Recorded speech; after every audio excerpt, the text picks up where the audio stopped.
Señoras y señores, 9 de la mañana con 7 minutos, estamos con el jefe del INEI, Aníbal Sánchez. Señor Sánchez, ¿cómo está? Muy buenos días. Muy buenos días. Tenemos varios temas para tratar. Uno de ellos es el crecimiento que hemos experimentado el mes pasado. Salió la cifra ayer o anteayer, si no me equivoco, pero ya que acabamos de estar con niños y adolescentes, representantes de niños y adolescentes, ¿cuántos menores tenemos en este país, señor Aníbal Sánchez? Bueno, lo primero que podríamos decir es que el Perú es un país de jóvenes. Mire, más del 56% de la población peruana tiene menos de 30 años. Y cuando hablamos de niños, niñas y adolescentes, estamos hablando aproximadamente de 8 millones de peruanos. 8 millones 8 millones de peruanos que están en edades de menores de 18 años, ¿no? Entonces, que van al colegio, bueno, también los que están en la primera infancia, que hay que darle la primera atención, ¿no? Entonces, en este día que se celebra justamente el Día del Niño hay que refrescar un poco esa necesidad de atención. El rostro infantil y juvenil del Perú se ha ido acentuando a pesar de que la expectativa de vida ha crecido. O sea, ahora vemos más viejos en la calle. Es evidente de que las tasas de fecundidad pues han venido disminuyendo, ¿no? Por ejemplo, hace 50 años las damas, las señoras en su edad fértil tenían un promedio de 6-7 hijos. Ahora tienen 2,4 en promedio hijos por mujer en su periodo de vida fértil. O sea, en un periodo corto, porque hablar en términos históricos de 50 años es un suspiro. Y claro, la población de 60 años para más definitivamente está creciendo en términos de proporción. Ahora representa el 6% de la población peruana con tendencia de ir creciendo. O sea, hay que mirar ahora, pero algo muy importante, ¿no? La población peruana, la mayor parte se concentra en plena edad de trabajo. De 15 a 64 años de edad. Entonces hay que aprovechar justamente esa etapa de plenas capacidades de la fuerza peruana de trabajo, entonces para generar mayor inversión, la incursión en el proceso productivo es muy importante en esta época, ¿no? ¿Y hay alguna región que tenga alguna particularidad en cuanto a la distribución de edades, por ejemplo? Bueno, digamos que hay regiones más desarrolladas donde las tasas de adulto mayor son mucho más elevadas. Por ejemplo, Lima, Arequipa, La Libertad, pero regiones de Huancavelica, la selva, digamos que ahí la población joven es aún todavía mucho más.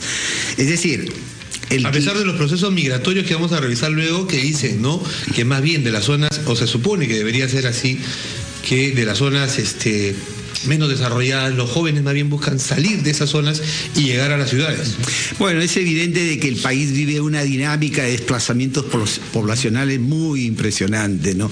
Y se ha dado en el último medio siglo, como bien decía Chema Salcedo.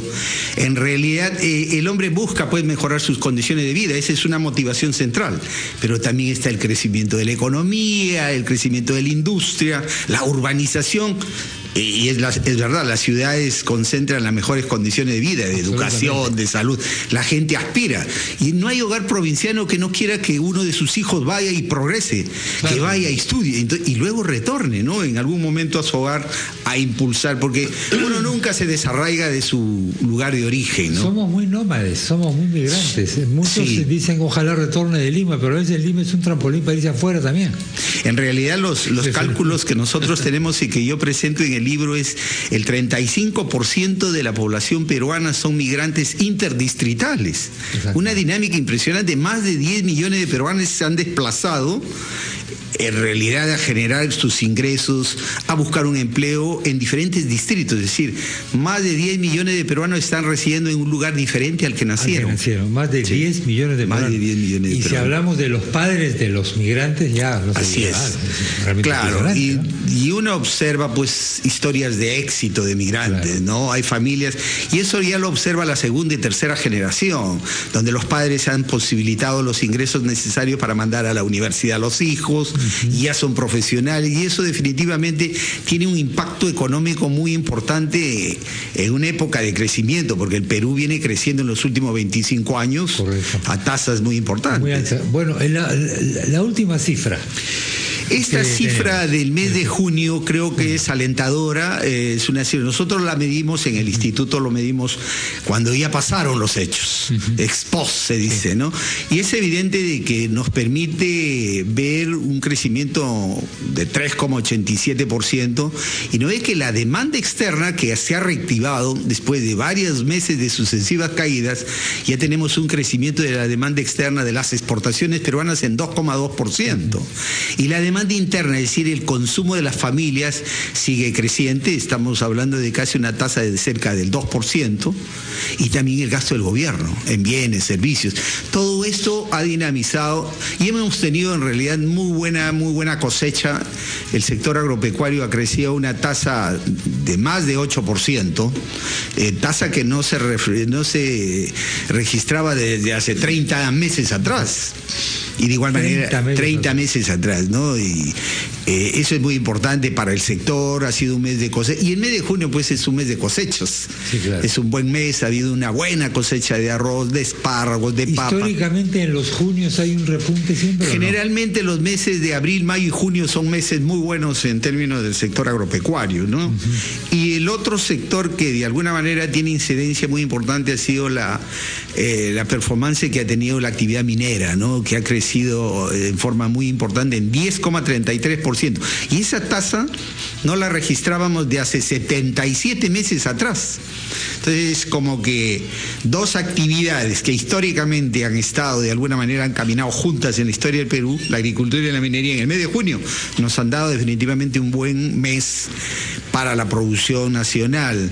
Y esto va acompañado con una dinámica del comercio que está creciendo a tasas cercanas al 4%, y también de los servicios, el transporte, las telecomunicaciones siguen creciendo. Por ejemplo, los hogares peruanos mucho están asimilando ahora las nuevas tecnologías de información.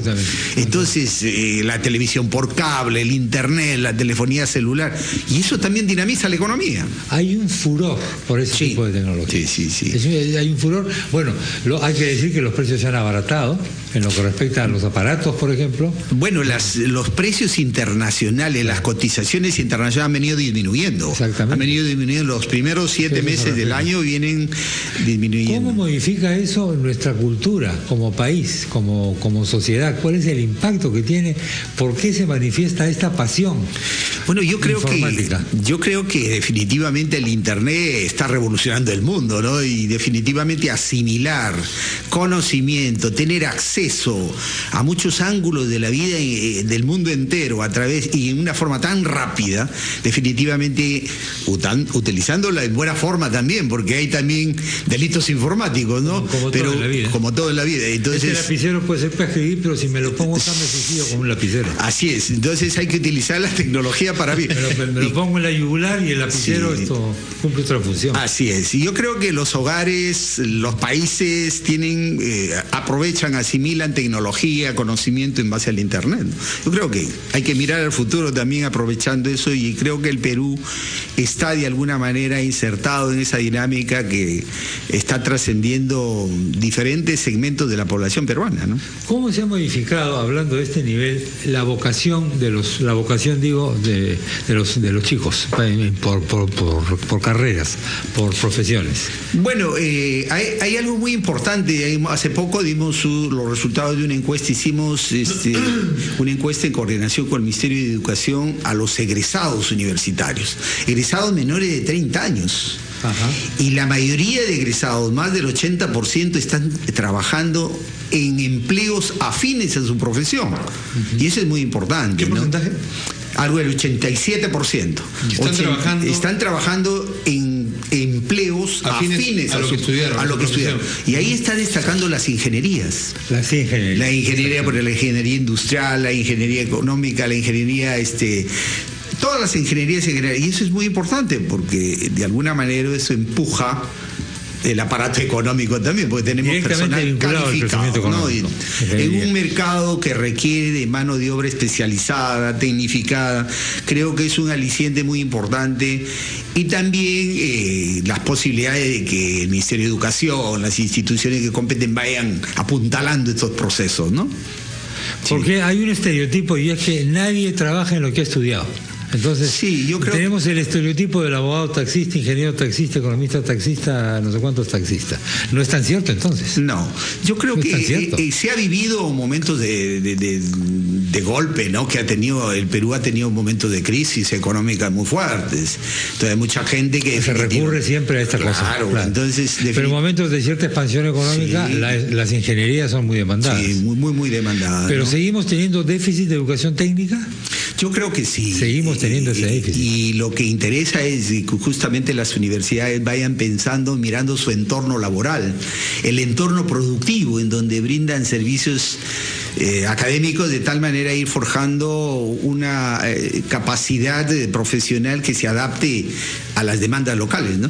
Los padres de familia y otros y los chicos harían bien en ver la web del INEI, porque hay una cantidad de datos impresionante para orientarnos en ese sentido. Por ejemplo, Sí. ¿qué estudiar? Sí, así es verdad. El INE hace sus censos, encuestas y aprovecha los registros y todo lo colgamos en la página web, ¿no? Porque es como nuestra ventana al mundo y, como decía, también aprovechamos el Internet para acercarnos a los hogares, ¿no? Es una forma de comunicar y de Y entregar este libro información. que nos habla usted, la fuerza económica de las migraciones internas, es muy importante porque, claro, la idea que tenemos todos es que los migrantes que están afuera son los que mandan plata, pero hay un nivel económico de la migración interna importantísimo. Sí, Muy hay importante. un flujo de remesas internas muy importante. ¿De cuánto? ¿De un negocio de cuánto? Estamos hablando de 3.200 millones de nuevos soles calculados con la encuesta nacional de hogares para el año 2013, que definitivamente es como venas de carácter financiero que van de un lado a otro, van desde el hogar de salida del migrante, pero también cuando el migrante logra posesionarse en lugar de acogida, también refresca y apoya al lugar de origen, ¿no? Eso es muy importante. Doctor Aníbal Sánchez, muchas gracias por haber estado en el programa. No, muy agradecido. Muy amable. Muchas muy gracias. Interesantes estos datos. Gracias. El jefe del INEI, Aníbal Sánchez. Señoras y señores, vámonos a unos mensajes rapidísimos, volvemos de inmediato.